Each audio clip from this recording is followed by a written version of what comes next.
Hello' friend, আপোনালোকে কেনেকুৱা আছে? মই ভাবোঁ আপোনালোকে খুব ভালে আছে। তো আজি এটা নতুন টপিক লৈ আহিছোঁ, যিটো আপোনালোকৰ জনাৰ অতি প্ৰয়োজন, যে জিমেইল একাউণ্ট কেনেকৈ ক্ৰিয়েট কৰিবলৈ আপোনালোকে মই যেনেদৰে মোবাইল স্ক্ৰীণত দেখাই আছোঁ আপোনালোকে কৰি যাব। ওপৰত দেখিবলৈ পাইছে, ইয়াতে ক্লিক কৰাৰ পিছত এড এনাডাৰ একাউণ্ট ইয়াতে ক্লিক কৰিব। কৰাৰ পিছত গুগল বুলি অপশ্যন আছে, ইয়াতে ক্লিক কৰিব। ক্লিক কৰিছে, তো ক্লিক কৰাৰ পিছত আপোনালোকে অলপ লোডিং ল'ব। লোডিং লোৱাৰ পিছত আপোনালোকে দেখক মই কিদৰে কৰি আছোঁ, সেইবাবে আপোনালোকে এনেকৈ কৰি যাব। আপোনালোকে দেখিবলৈ পাইছে ক্ৰিয়েট ইমেইল বুলি, ইয়াতে ক্লিক কৰিব। ক্লিক কৰাৰ পিছত আপোনালোকৰ ফাৰ্ষ্ট ইয়াতে ফৰ মাই চেল্ফ বুলি আছে, ইয়াতে ক্লিক কৰিব। তাৰপিছত আপোনালোকে ফাৰ্ষ্ট নেমটো আছে, ইয়াতে আপোনালোকৰ ফাৰ্ষ্ট নেমটো যি আছে তাকে দিব।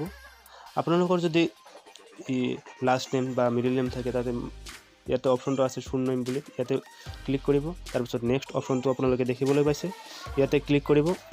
ক্লিক কৰিছে, ক্লিক কৰাৰ পিছত আপোনালোকে ডেট অফ বাৰ্থটো দিব লাগিব। ডেট অফ বাৰ্থটো মোৰ দি দিলোঁ, আপোনালোকে চাই লওক।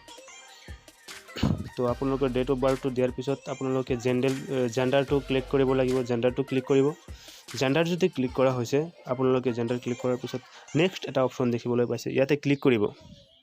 কৰিছে, আপোনালোকে দেখিবলৈ পাইছে ওপৰত দুটা অট'মেটিক জিমেইল আহি গৈছে, ইয়াতে আপোনালোকে দেখিবলৈ পাইছে। আৰু যদি আপোনালোকে ভাবে নতুন বা কিবা এটা নতুন নাম দি খুলিব খোজে, তেনেহ'লে ইয়াতে ক্লিক কৰিব, ক্ৰিয়েট ইয়'ৰ অ'ন জিমেইল বুলি। তাৰপিছত আপোনালোকে ইয়াতে পাছৱৰ্ড দিব লাগিব।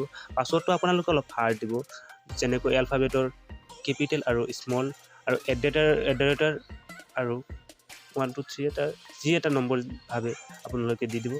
তো চাওক মই কেনেদৰে দিছোঁ, যেনেকৈ মই দিছোঁ আপোনালোকে তেনেকৈ অলপ হাৰ্ডকৈ দি দিব। দিয়াৰ পিছত আপোনালোকে নেক্সটত ক্লিক কৰিব।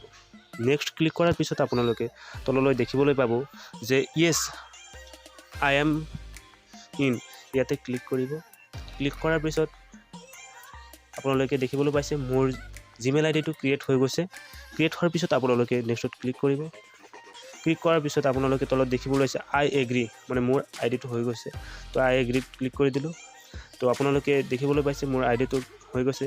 যদি আপোনালোকৰ ভিডিঅ'টো চাই ভাল লাগিছে, তেনেহ'লে আপোনালোকে লাইক, ছাবস্ক্ৰাইব এণ্ড শ্বেয়াৰ কৰিব নাপাহৰিব। থেংক ইউ ফৰ ৱাচিং। তো আপোনালোকে ভালে থাকক, এইটো মোৰ আশা। ধন্যবাদ।